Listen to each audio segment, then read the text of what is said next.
జమిలీ ఎన్నికల నిర్వహణకు మోడీ సర్కార్ రెడీ అవుతోంది. అందులో భాగంగానే రేపు కేంద్ర కేబినెట్ ముందుకు జమిలీ బిల్లు రానున్నట్లు తెలుస్తోంది. వచ్చే సాధారణ ఎన్నికలు జమిలీగానే జరపాలనే నిర్ణయంలో మోడీ ఉన్నారు. ఇక ఒకే దేశం ఒకే ఎన్నికల బిల్లు రూపకల్పనపై కేంద్రం కసరత్తు చేస్తోంది.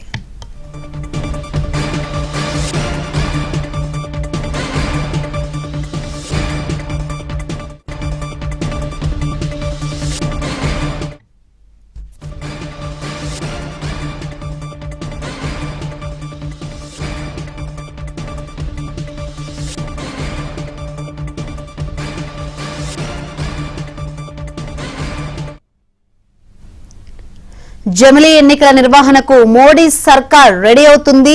అందులో భాగంగానే రేపు కేంద్ర కేబినెట్ ముందుకు జమిలీ బిల్లు రానున్నట్లు తెలుస్తుంది. వచ్చే సాధారణ ఎన్నికలు జమిలీగానే జరపాలనే నిర్ణయంలో మోడీ ఉన్నారు. ఇక ఒకే దేశం ఒకే ఎన్నికల బిల్లు రూపకల్పనపై కేంద్రం కసరత్తు చేస్తున్నట్లు సమాచారం అందుతుంది. ఇక ఇదే విషయం గురించి మరింత సమాచారం అందించేందుకు మా Delhi bureau chief Krishna live ద్వారా సిద్ధంగా ఉన్నారు. కృష్ణ, జమిలీ ఎన్నికలకు సంబంధించి కేంద్రం కసరత్తు చేస్తున్నట్లు కనిపిస్తుంది. ఈ నేపథ్యంలోనే రేపు కేంద్ర కేబినెట్ ముందుకు ఈ జమిలీ బిల్లు రానున్నట్లు సమాచారం. ఏంటి దీనికి సంబంధించి అప్డేట్స్? శంకరి, జమిలీ ఎన్నికలకే ప్రధాని మోదీ మొగ్గు చూపుతున్నారు. ఆయన జమిలీ ఎన్నికలపైన దృఢ నిశ్చయంతో ఉన్నారు. రాబోయే సార్వత్రిక ఎన్నికలు మాత్రం జమిలీగానే జరగబోతున్నాయి అన్నది బీజేపీ నేతలు చెప్తున్నటువంటి మాట. అందులో భాగంగానే ఈ యొక్క జమిలీ ఎన్నికలకు సంబంధించి ఇప్పుడే కొంత కసరత్తు అయితే పూర్తయింది. మాజీ రాష్ట్రపతి రామ్నాథ్ కోవింద్ నేతృత్వంలో కమిటీని కూడా ఏర్పాటు చేశారు. ఆ కమిటీ ఇచ్చినటువంటి నివేదికను ఇటీవల కేంద్ర కేబినెట్ కూడా దాన్ని ఆమోదించింది. ఆ తర్వాత ఆ కేబినెట్ ఆమోదించిన తర్వాత ఇప్పుడు ఒక ముసాయిదాని కూడా తయారు చేశారు. ఆ ముసాయిదాని రేపు జరగబోయే పార్లమెంట్ ఏదైతే కేబినెట్ సమావేశంలో దాన్ని ఆమోదించినట్లుగా మనకు విశ్వసనీయ వర్గాల నుంచి అందుతున్నటువంటి సమాచారం. ఆ కేబినెట్ లో ఈ యొక్క ముసాయిదాను ఆమోదించిన తర్వాత ఈ యొక్క పార్లమెంట్ సమావేశం ప్రస్తుతం జరుగుతున్నటువంటి పార్లమెంట్ సమావేశాల్లోనే ఆ బిల్లును ప్రవేశపెట్టి ఆ తర్వాత దాన్ని జాయింట్ పార్లమెంటరీ కమిటీకి పంపించాలి, జేపీసీకి కూడా పంపించాలని కేంద్ర ప్రభుత్వం నిర్ణయం తీసుకుంది. జేపీసీకి పంపించడానికి ప్రధానమైనటువంటి కారణం ఒకటి, దీనిపైన దేశవ్యాప్తంగా చర్చ జరగాలి, అన్ని రాజకీయ పార్టీల పరంగా కూడా చర్చ జరగాలి, వాళ్ళ అభిప్రాయాలను కూడా తెలుసుకోవాలన్న ఒక కారణం అయితే, రెండో కారణం ప్రస్తుతం లోక్సభలో ఏదైతే ఈ యొక్క దీనికి సంబంధించి అనేక రాజ్యాంగ సవరణలు కూడా చేయాల్సి ఉంది కాబట్టి 2/3 మెజార్టీ అవసరం అవుతుంది. మొత్తం ఇప్పుడున్నటువంటి 545 మంది సభ్యులు ఉన్నటువంటి లోక్సభలో 2/3 అంటే 363 మంది సభ్యులు కావాల్సి ఉంటుంది మెజార్టీ ఈ బిల్లుని పాస్ చేసుకోవాలంటే. కానీ ఎన్డీఏకి అంతమంది మద్దతు లేదు కాబట్టి మెజార్టీ సంఖ్య 363 రావడానికి సంఖ్య లేదు. కేవలం 294 మాత్రమే ఉంది. ఇంకా 60-65 వరకు కూడా కావాల్సి ఉంది. కాకపోతే రాజ్యాంగ సవరణలకి కావాల్సిన 2/3 మెజార్టీ అంటే ఆ రోజు సభలో హాజరైనప్పుడు ఉన్నటువంటి వారి సభ్యుల సంఖ్యలో నుంచి 2/3 తీసుకుంటారు కాబట్టి ఆ రోజు మిగతా పార్టీలు ఎవరైనా ఆబ్సెంట్ అయినా లేకపోతే వాకౌట్ చేసినా మిగతా ఉన్న సభ్యులకు సంబంధించి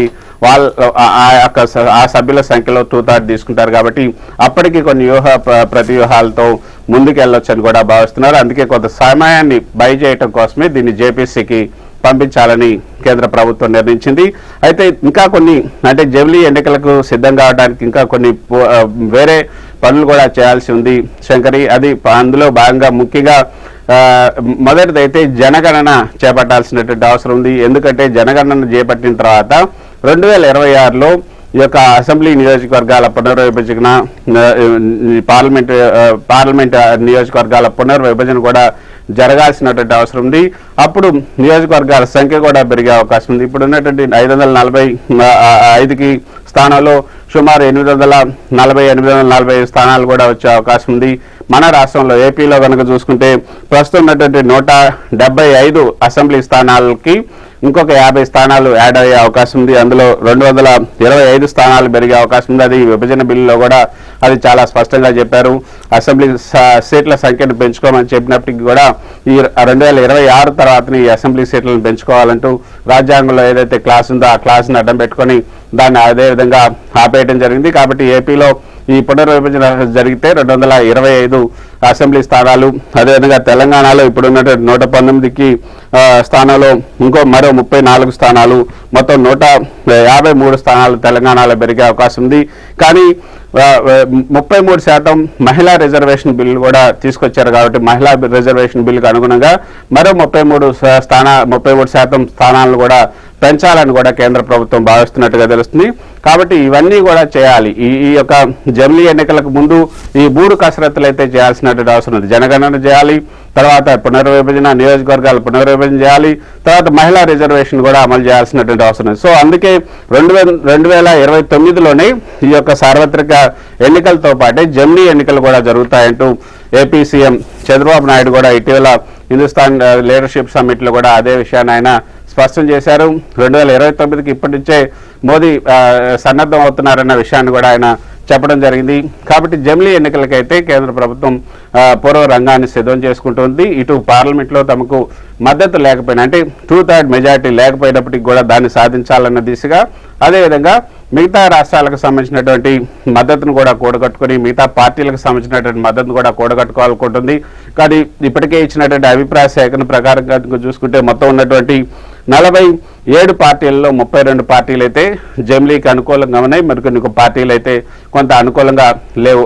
వాటన్నిటిని కూడా ఏ విధంగా ఒకే తాటిపైకి తీసుకురావాలి, వాళ్ళని ఏ విధంగా చీల్చి వాళ్ళ మద్దతు పొందాలి అన్న అవన్నీ కూడా వ్యూహ ప్రతివ్యూహాల్లో భాగంగా ఉంటుంది. కాబట్టి దానికి కొంత సమయం ఉంటుంది. కాబట్టి రేపు జరిగే కేబినెట్ సమావేశంలో ఈ యొక్క జమిలీ బిల్లుకు సంబంధించినటువంటి ముసాయిదా బిల్లును తీసుకొచ్చి దాన్ని ఆ తర్వాత పార్లమెంట్లో ఈ నెల 23వ తేదీ వరకు కూడా 20వ తేదీ వరకు కూడా పార్లమెంట్ సమావేశాలు జరగబోతున్నాయి. రోజు చివరి రోజు లేకపోతే అంతకన్నా ముందు రోజు ఈ యొక్క బిల్లును ప్రవేశపెట్టి ఆ తర్వాత ఆ బిల్లును జేపీసీకి పంపాలని కూడా నిర్ణయం తీసుకుంది. ఆ తర్వాత వెంటనే జనగణనకు సంబంధించినటువంటి నోటిఫికేషన్ కూడా ఇచ్చే అవకాశం ఉంది. జనగణన ఒక ఏడాది పడుతుంది, ఏడాదిన్నర వరకు కూడా పట్టే అవకాశం ఉంది. కాబట్టి ఆ జనగణన వచ్చిన తర్వాత రాజ్యాంగంలో 2026 తర్వాత వచ్చే జనాభా లెక్కల ఆధారంగా పునర్విభజన చేయాలన్నారు, నియోజకవర్గాల పునర్విభజన. కాబట్టి 2026 తర్వాతనే ఈ యొక్క పునర్విభజన అనేది ఉంటుంది. దాని ఆధారంగానే ఈ యొక్క మహిళా రిజర్వేషన్ కూడా ఉంటుంది. సో ఈ 3 పూర్తయిన తర్వాత జమిలీ ఎన్నికలు 2029లో జరగబోతున్నాయి అన్నది బీజేపీ నేతల నుంచి మనకు అందుతున్న సమాచారం. ఆ మేరకు ఈ యొక్క రేపు కేబినెట్ లో ఈ జమిలీ బిల్లుకు సంబంధించినటువంటి ముసాదాను ఆమోదించబోతున్నారు. Right, thank you Krishna, thanks for updates.